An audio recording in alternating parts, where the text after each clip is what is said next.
difficulties. However, what has left everyone stunned is the clandestine move made by the appraiser immediately afterward. Mere hours later, the case file was urgently forwarded to Prince William. Yet the biggest shock came when the legal team reviewed the archival records according to official royal documents. They will take the more difficult route that will jeopardize the standing of the British royal family if they have to do that. These two pieces of jewelry were supposed to have been destroyed in a fire over 20 years ago. An emergency audit, however, has exposed an unbelievable truth: no such fire ever took place. William immediately demanded a freeze on Laura's assets and launched a full-scale investigation. A bombshell revelation has sent shockwaves through the British royal family. Laura Lopes, daughter of Queen Camilla, has been caught attempting to sell two pieces of jewelry suspected to have belonged to the late Princess Diana to an antique shop in a desperate bid to resolve financial. Afternoon, Laura Lopes walked briskly across the threshold of an antique shop tucked away in a narrow alley. As Queen Camilla's daughter from her first marriage, Laura had long been accustomed to living under the shadow of a glamour that was not her own, while simultaneously bearing the financial. But as the inquiry deepens, the list of Diana's missing memorabilia grows longer, and the fresh paper trail points directly to a royal figure who left the family years ago. What began as a routine check has now unraveled into a decades-long conspiracy to conceal a royal legacy. Is Laura Lopes merely down a network of power that has stood guarded for over 2 decades?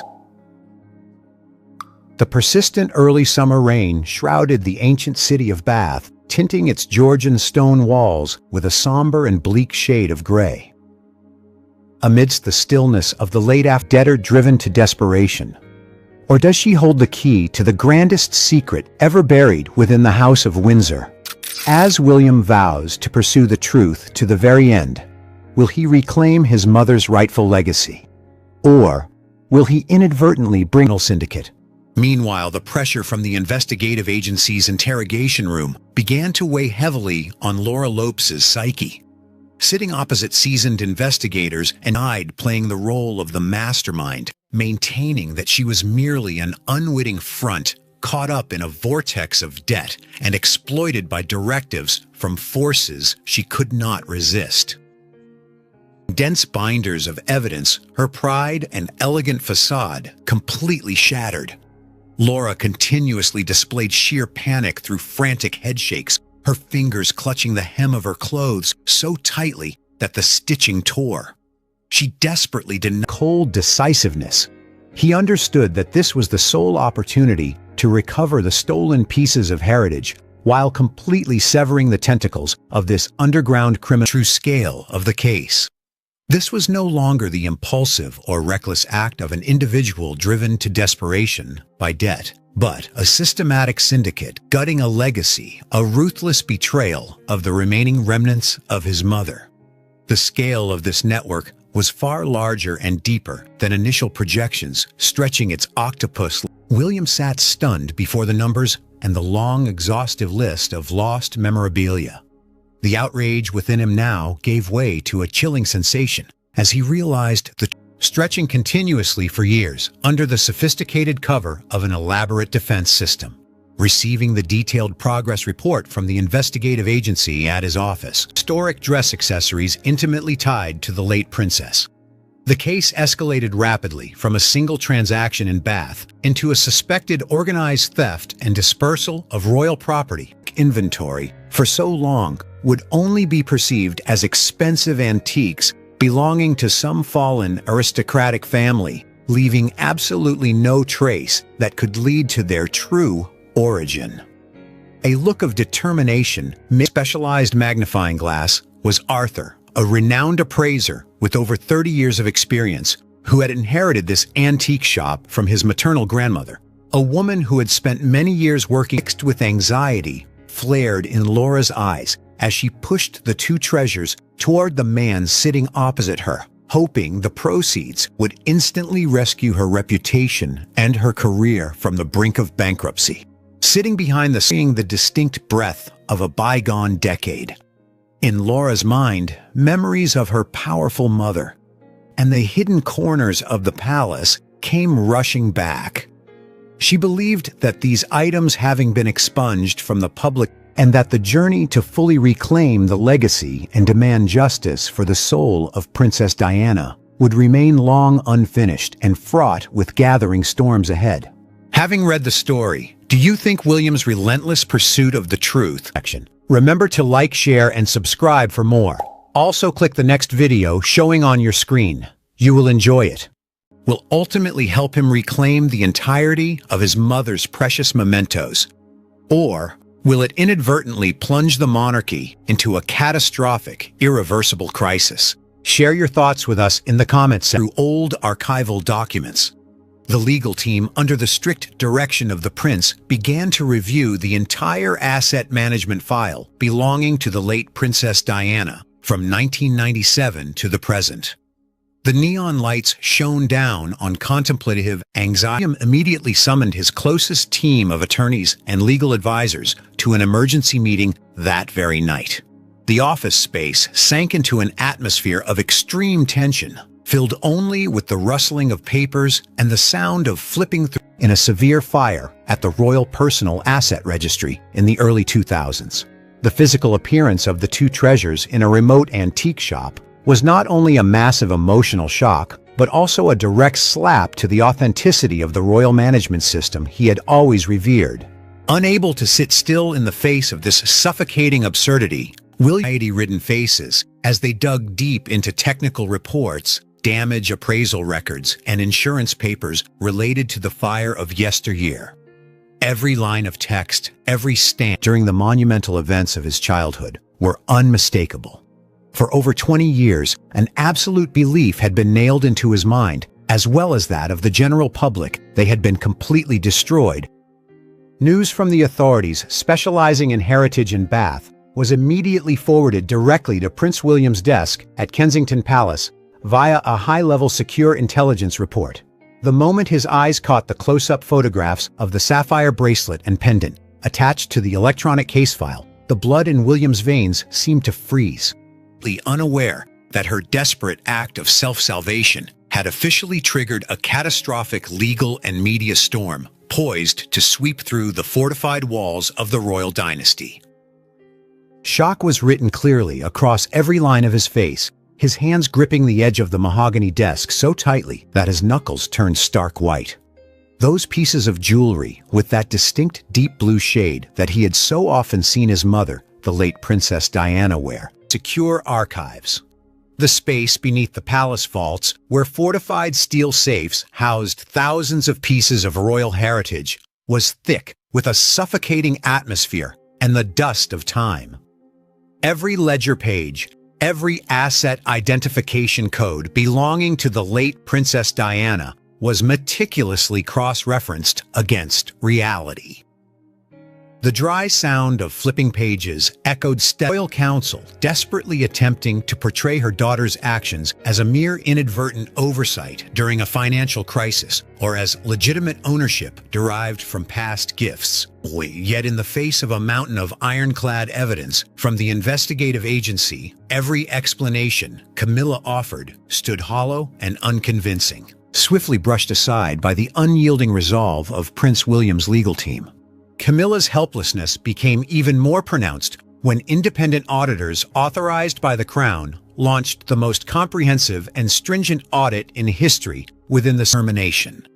He understood that this battle was no longer simply about reclaiming pieces of jewelry, but a war to strip away a century-defining secret and defend the ultimate honor of his departed mother. Faced with the horrific scale and the dark undertones that had just been brought to light, Prince William refused border control agencies and international art crime organizations to track and locate every artifact currently circulating on the global black market. Every single one of his moves exuded up to allow any delay to cloud the progress of justice. The very next morning, he issued ironclad directives demanding that his legal team and senior advisors immediately expand the full scope of the investigation into all categories of missing royal assets over the past 30 years. No longer confined within the palace walls, William signed a decree authorizing his attorneys to establish a special coordination mechanism with the Metropolitan Police Board in specialized preservation bags under Laura's watchful eyes. Standing frozen in the middle of her living room, the woman's face betrayed a mixture of sheer shock and humiliation. Her lips were tightly pressed together. Law enforcement officers bearing a special search warrant closed in and entered her private residence in the suburbs. The sudden appearance of public officials and forensic experts in dark police uniforms shattered the inherent tranquility of the home. The 2 sapphire jewels and the pendant were swiftly seized and carefully sealed. A comprehensive asset freeze ordered by the court was delivered directly to major banking systems, freezing every cash flow and asset registered under Laura Lopes' name. Concurrently, and her hands intertwined, trembling as she witnessed the most private corners of her life turned upside down for the high-level investigation. However, the seizure of the 2 treasures in Bath was merely the tip of the iceberg. Veteran financial investigators began shifting their focus to auditing Laura's entire left within the heart of the royal son. Although investigators had overturned every stone, audited thousands of data files, and seized a massive quantity of evidence from Laura's accounts, the vast majority of the most precious jewels on the missing inventory could ever unilaterally access or displace these historical treasures from public scrutiny again. Yet this initial legal triumph could not bridge the vast voids remained utterly unaccounted for. The diamond necklaces and the pearls intimately tied to his mother's smile could very well have been melted down, remodeled, or hidden away in the clandestine civil authorities. William's hands turned each page of the Foundation's charter, his gaze lingering for a long moment on the security section.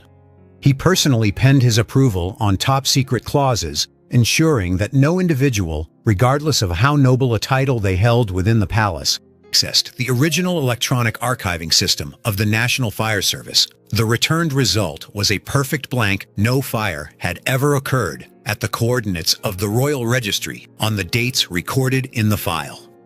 The entire record of the monumental fire that had consumed so much media ink was in reality merely a spectacle explanation for this entirely nonsensical contradiction. The deeper they went into the review process, the more shocking truths began to surface, sending shivers down the spines of the entire legal team. The lead attorney, trembling, pointed out severe anomalies on the documents bearing the title, Fire Report. The serial number of the local fire department, damp from over 20 years ago, was placed under magnifying glasses and specialized text comparison software, peeling back each layer of time to search for a logical explanation not exist at all on the rescue force roster at that time. The signature of the former registry manager showed mechanical fractures, a clear indication of sophisticated copying and forgery. Even more terrifying when they acted of justice. The emergency decree from Prince William immediately triggered a sweeping chain of legal purges from the highest judicial authorities. Just hours after the midnight meeting at the palace, sound of William putting down his pen echoed through the quiet room like an opening shot in the war to expose the truth, bringing the dark shadows lurking behind the velvet curtains of power into the light. Urgent and comprehensive investigation, regardless of the fact that this could ignite a media crisis that would send shockwaves through public opinion. He demanded that the attorneys coordinate closely with judicial authorities and the economic police, allowing no concessions or delays for even a single second. The decisivest than ever as he returned to his desk. Without a moment of hesitation, he picked up his fountain pen and signed his approval on the decree demanding that the legal team immediately launch an dialed the hotline of the authorities specializing in cultural security and heritage. He knew full well that keeping these 2 items or remaining silently complicit would drag his family's career into the abyss, and that the truth about the late princess's mementos had to be brought to light. Outside, Laura Lopes remained seated in silence, her fingers tightly intertwined with impatience. her eyes staring fixedly out the window where raindrops were streaking down, complete. Looking at the elegant yet visibly tense woman waiting before him, Arthur immediately realized the historic gravity of the situation. This was no mere commercial transaction, but the re-emergence of a piece of heritage that had been buried beneath decades of lies. Instead of bargaining or finalizing the usual purchase procedures, the appraiser maintained a calm facade, deftly using the excuse of needing more time to test the purity of the gemstones in the back laboratory to excuse himself from the parlor. Stepping into the dark room inside Arthur's heart pounded relentlessly under the invisible pressure of royal authority. Instead of calling his business associates, his trembling finger-like tentacles across many years, and reaching into corners of power he had never imagined. William's gaze fixed intently on the empty space outside the window, his mind heavy with the realization that to protect his mother's legacy, he was about to confront a vortex of legal jeopardy. For days on end, she remained sequestered in her private study, her face deeply lined with anxiety and exhaustion. Her once regal hands constantly nervously fidgeted with a silk scarf, her mind racing as she sought out old connections, attempting to leverage media influence and behind-the-scenes diplomatic pressure to intercede on Laura's behalf. She drafted confidential explanatory statements to the royal front, a terrifying shadow network within his very own family. The unraveling of the scandal struck Clarence House like a bucket of freezing water, making it impossible for Queen Camilla to sit idly by while her daughter was dragged into the chair, her hands trembling slightly as she opened the small ebony box. Upon the rustic oak tabletop, the two pieces of jewelry immediately cast a metal burdens of her crumbling art gallery business. The monumental debts accumulated since the end of the previous year forced the intensely proud woman into this covert journey, leaving splendid London behind to seek out a place where no one knew her. She was certain that with more than 20 years having passed and the shifting tides of power, the secret she carried inside her leather handbag would remain forever in the dark. Laura sat down on the faded velvet, mesmerizing and regal brilliance, a bracelet encrusted with sapphires as deep blue as the ocean, and surrounded by shimmering bands of diamonds alongside an exquisite pendant carried auction houses or notorious private collectors overseas. Suspicion turned into utter dismay when experts cross-referenced the inventory of items Laura had sold with secret records in the royal archives. The detailed analytical results revealed that the two recently seized pieces of Princess Diana's jewelry were not the only items sacrificed to collateralize her extravagance and debt. Throughout many years, Laura had covertly and incrementally leaked a vast array of mementos out to the market, ranging from handwritten letters bearing the royal seal and antique jewel-encrusted powder compacts to a entire history of economic transactions tax records and hidden accounts over the past decade. Under the light of specialized data analysis software, the dark patches of her high society life were gradually peeled back. They uncovered a series of massive unexplained funds continuously pumped into her accounts, starting years ago, matching perfectly with the periods when her art gallery franchise plummeted into losses and stood on the brink of default. Notably, these cash flows all originated from underground in the name of the late Princess Diana. The ultimate objective of the foundation was not only to forge an unyielding legal shield to protect the entirety of the remaining memorabilia, but also to institute an unprecedentedly rigorous oversight and management protocol for royal assets audited by independent sensation. He knew that Laura's arrest was merely the opening shot of a painful major surgery, and the path to bringing all those hiding behind the velvet curtains into the light remained fraught with thorns ahead. Amidst the media storm and profound fractures within the family circle, Prince William resolved to channel his grief and outrage into a lasting constructive endeavor. Shortly after the remand order for Laura Lopes was executed, he officially signed a decree establishing an independent heritage foundation. The prison transport vehicles rolled out of the courtyard in the bleak dusk, leaving behind a palace atmosphere that was quiet yet fraught with gathering storms. William stood silently on the balcony, his eyes following the vehicle's shadow as it vanished behind the iron gates, his heart heavy with a complex. The general public plunging Camilla's family into its deepest reputational crisis to date, as the skeptical gaze of public opinion turned entirely toward the transparency of the crown. Concluding a stretch of tense days, the case was officially upgraded from a routine property theft into a national investigation into decades of royal financial evidence had locked down every possible escape route for Laura. The climax of the tension arrived when the High Court, after reviewing the complex nature and the international risk of evidence tampering, delivered a landmark decision. The judge signed an order to remand Laura Lopes in custody for a period of 6 months to facilitate the large-scale investigation, with no possibility of bail. The moment the judicial gavel echoed upon the fateful document, Laura's world completely collapsed. The remand of a member so closely linked to the Queen's family was an unprecedented shock to. In another corner of the palace, Queen Camilla helplessly watched her final intervention. Attempts neutralized by the severe nature of the case.